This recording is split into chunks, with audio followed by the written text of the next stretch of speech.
وَإِذْ قُلْنَا لِلْمَلَائِكَةِ اسْجُدُوا لِآدَمَ فَسَجَدُوا إِلَّا إِبْلِيسَ أَبَى وَاسْتَكْبَرَ وَكَانَ مِنَ الْكَافِرِينَ وَقُلْنَا يَا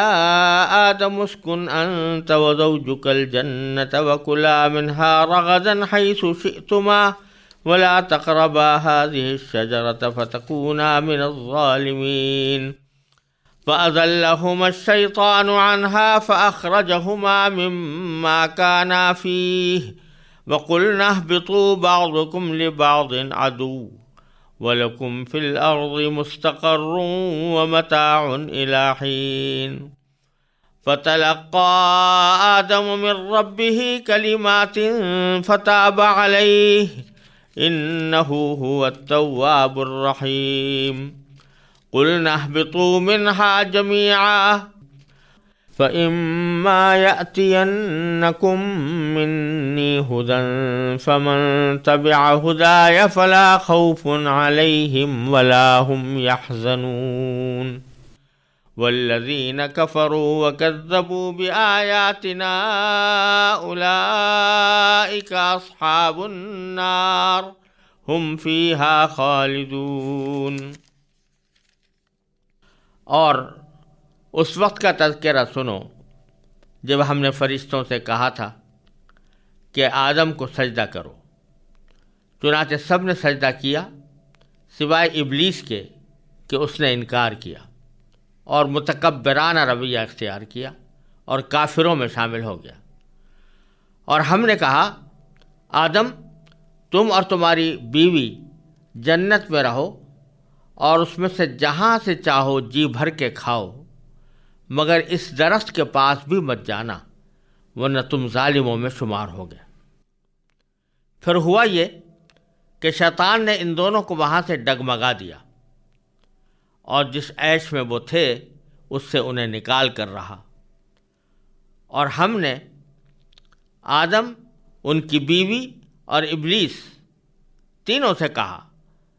اب تم سب یہاں سے اتر جاؤ، تم ایک دوسرے کے دشمن ہوگے اور تمہارے لیے ایک مدت تک زمین میں ٹھہرنا اور کسی قدر فائدہ اٹھانا طے کر دیا گیا ہے۔ پھر آدم نے اپنے پروردگار سے توبہ کے کچھ الفاظ سیکھ لیے جن کے ذریعے انہوں نے توبہ مانگی، چنانچہ اللہ نے ان کی توبہ قبول کر لی،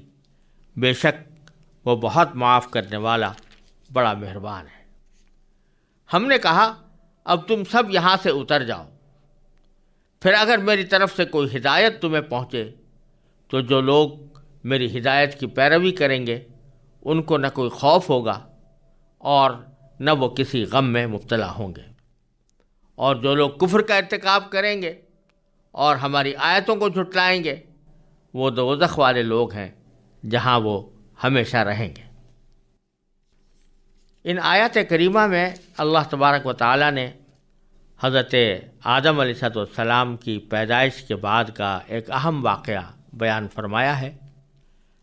جس کا حاصل یہ ہے کہ جب آدم علیہ السلام کو پیدا کر دیا گیا تو اللہ تبارک و تعالیٰ نے تمام فرشتوں کو حکم دیا کہ وہ ان کے آگے سجدہ کریں۔ چنانچہ اس حکم کی تعمیل میں سب نے سجدہ کیا، البتہ ابلیس نے سجدہ کرنے سے انکار کیا اور تکبر کا راستہ اختیار کیا اور اس کا شمار کافروں میں ہو گیا۔ یہ واقعہ جو پہلی آیت کریمہ میں بیان کیا گیا ہے اس کے مختلف پہلو قابل ذکر ہیں اور ان کو سمجھنا ضروری ہے۔ یہاں اللہ تبارک و تعالی نے ملائکہ کو یہ حکم دیا کہ وہ آدم علیہ السلام کو سجدہ کریں، اور انہوں نے اس کی تعمیل میں سجدہ کیا بھی۔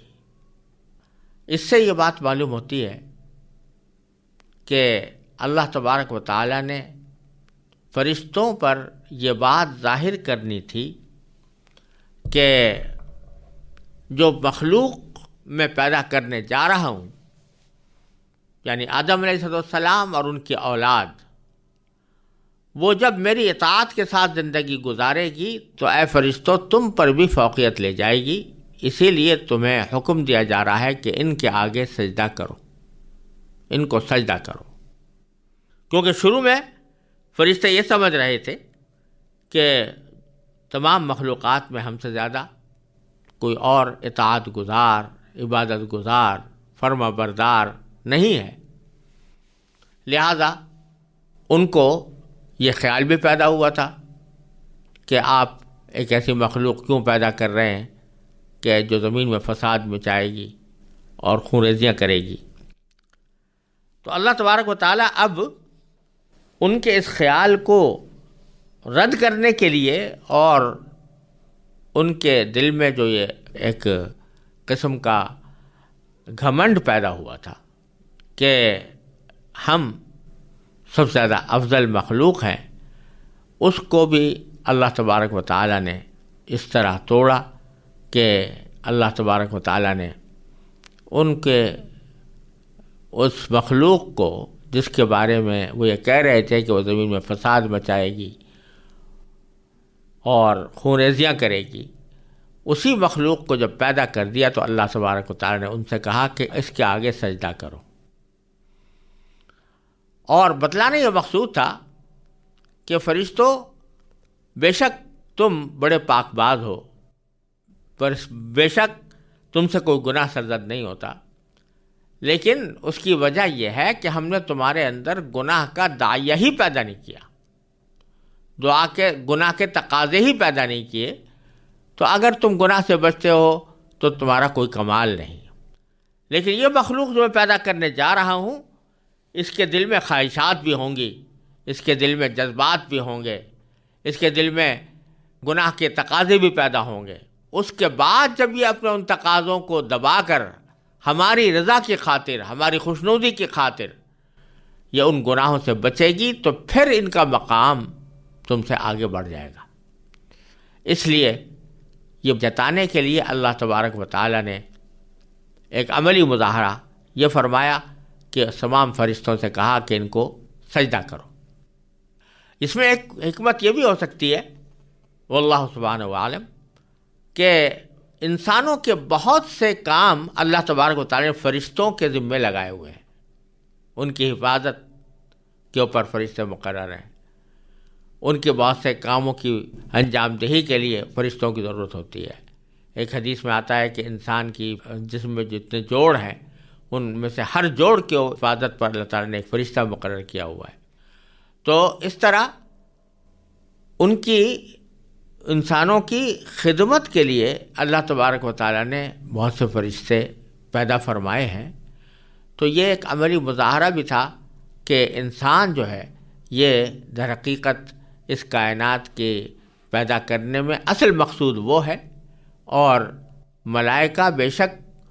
معصوم ہیں، پاک باز ہیں، ان سے گناہ نہیں ہو سکتا، لیکن اس کے باوجود وہ انسانوں کے بہت سے کام وہ انجام دیتے ہیں۔ اس لحاظ سے بھی اللہ تبارک و تعالیٰ کو نے ایک عملی مظاہرہ کر کے دکھایا کہ فرشتے حضرت آدم علیہ السلام کو سجدہ کریں۔ چنانچہ قرآن کریم کہتا ہے کہ جتنے فرشتے تھے اللہ تعالیٰ کے حکم کے آگ سے سرتابی کا ان کے یہاں مجال ہی نہیں تھی، ان کے اندر طاقتیں نہیں تھی اللہ تعالیٰ کے حکم کی سرتابی کرنے کی، وہ تو پیدا ہی اللہ تعالیٰ کی اطاعت کے لیے کیے گئے تھے۔ لہٰذا جب اللہ تعالیٰ کا حکم ہوا کہ آدم کو سجدہ کرو تو وہ سب کے سب سجدے میں گر گئے، سب نے سجدہ کیا۔ یہاں یہ بات بھی سمجھ لینی چاہیے کہ یہ سجدہ جو کیا گیا یا جس کا مطالبہ فرشتوں سے کیا گیا، یہ سجدہ عبادت والا سجدہ نہیں تھا بلکہ تعظیم والا سجدہ تھا۔ سجدے کی دو قسمیں ہوتی ہیں، ایک وہ جو کسی کو معبود سمجھ کر کیا جائے، اپنا خالق، مالک، کارساز سمجھ کر کیا جائے، وہ تو کہلاتا ہے عبادت والا سجدہ، جیسے ہم نماز میں کرتے ہیں۔ اور یہ سجدہ اللہ تبارک و تعالیٰ کے سوا کسی کو کیا ہی نہیں جا سکتا، اور کسی بھی دور میں، کسی بھی ملت میں، کسی بھی مذہب میں، کسی بھی نبی کے قوم میں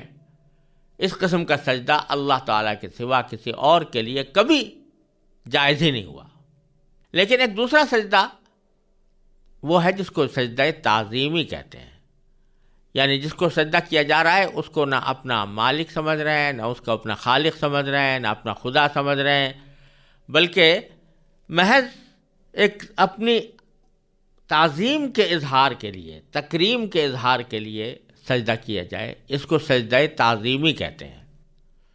یہ سجدہ تعظیمی بعض انبیاء کرام علیہ الصلوۃ والسلام کی شریعتوں میں جائز تھا۔ حضرت آدم علیہ السلام کے لیے بھی اسی واسطے جو سجدہ کرایا گیا ملائکہ سے یا فرشتوں سے، وہ سجدہ تعظیمی تھا، سجدہ عبادت والا نہیں تھا، جو ان کی شریعت میں جائز تھا۔ بعد میں بھی بعض انبیاء کرام کی شریعتوں میں سجدہ تعظیمی کی اجازت دی گئی تھی، جیسا کہ حضرت یوسف علیہ السلام کے واقعے میں آتا ہے کہ حضرت یوسف علیہ السلام کے آگے سجدہ کیا والدین نے بھی اور ان کے 11 بھائیوں نے بھی۔ تو وہ سجدہ تعظیمی تھا، سجدہ عبادت نہیں تھا، یہ ان کی شریعتوں میں جائز تھا۔ لیکن جب امت محمدی علیہ صاحب علیہ السلام کا وقت آیا تو اللہ تبارک و تعالیٰ نے اس امت کو خاتم الامم قرار دیا، اس پر دین کی تکمیل ہوئی، لہذا شرک کے ہر شائبے سے اس امت کو بچایا گیا، اور اس امت میں چونکہ دین کی تکمیل ہو رہی تھی، الیوم اکملت لکم دینکم واتممت علیکم نعمتی ورضیت لکم الاسلام دینا، تو اس لیے اس امت کے اندر یہ تعظیم والا سجدہ بھی اللہ تبارک و تعالیٰ کے سوا کسی اور کے لیے جائز قرار نہیں دیا گیا، اس کو حرام کر دیا گیا۔ اور یہ بات متواتر، تقریباً معنن متواتر احادیث سے ثابت ہے کہ ایسا سجدہ اب کسی بھی مخلوق کو کیا نہیں جا سکتا، چاہے وہ سجدہ تعظیمی ہی کیوں نہ ہو۔ چنانچہ ایک حدیث میں رسول کریم سرور دو عالم صلی اللہ علیہ وسلم کا یہ ارشاد منقول ہے کہ آپ نے فرمایا کہ اگر اللہ کے سوا کسی کو سجدہ کرنا جائز ہوتا تو میں بیوی کو حکم دیتا کہ وہ شوہر کو سجدہ کرے، جس کا مطلب یہ ہوا کہ